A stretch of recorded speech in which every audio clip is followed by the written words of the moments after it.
Thank you for clicking on the video. As you can tell by the blog entry today, the love affair between the Pope and Islam is still going strong, just as prophesied. But I'm just going to read a few excerpts from this article that you can get to by clicking the source, which is actually also talking about the video that's in the article as well. Very interesting stuff. But here, this is what they're saying here in regards to the Pope and Islam. It says, Robert Spencer is perhaps the foremost Catholic expert on Islam in the United States, and he has written in many Catholic and non-Catholic Christian publications and programs. Therefore, what Robert Spencer has to say in relation to Islam should at least be given serious consideration. In the case of this video, Spencer calmly presents legitimate concerns about what he believes would be the logical implications or real-world perceptions by Islamists of Pope Francis's statements and actions regarding Islam and the unchecked massive invasion of Islamist young men into non-Islamic nations. Given how deeply he is immersed every day in reporting on Islamic mass slaughters, violations of women and children, and many other jihadist depravities, it is no wonder that Spencer can seem rather harsh or blunt when discussing the Pope and Islamism. Spencer does not believe that traditional Islam is inherently terroristic, but says he can prove that traditional Islam contains violent and supremacist elements, and that its various schools unanimously teach warfare against and the subjugation of unbelievers.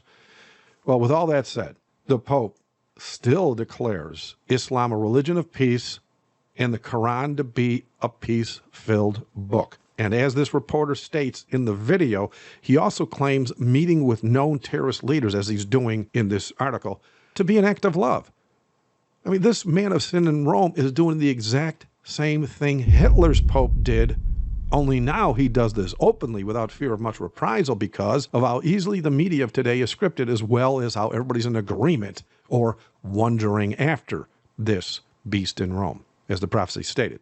I mean, due to the dumbing down of billions of people, thanks to their government schools, as well as the censored media, and even Hollywood, most can't see the danger here.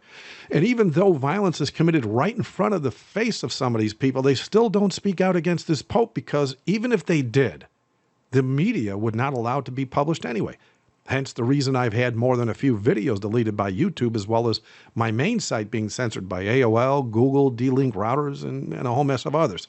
But still, not everyone is blind. But most still ignore the fact that a Christian is killed every 2 minutes at the hand of Muslims who this Pope has stated more than once to be a brother in the Christian faith. I mean, think about that. Instead of declaring them sinful, as Jesus or John the Baptist did regarding the Pharisees, this Pope openly embraces them, and in so doing, gives them license to continue killing Christians because they figure everything's okay now. The man that could have done something isn't doing anything, and so they're going to go forward. I mean, most also ignore the fact that some Muslims have actually stated on camera that they left Islam to join the Catholic faith because their Quran was obviously written by the popes of Rome.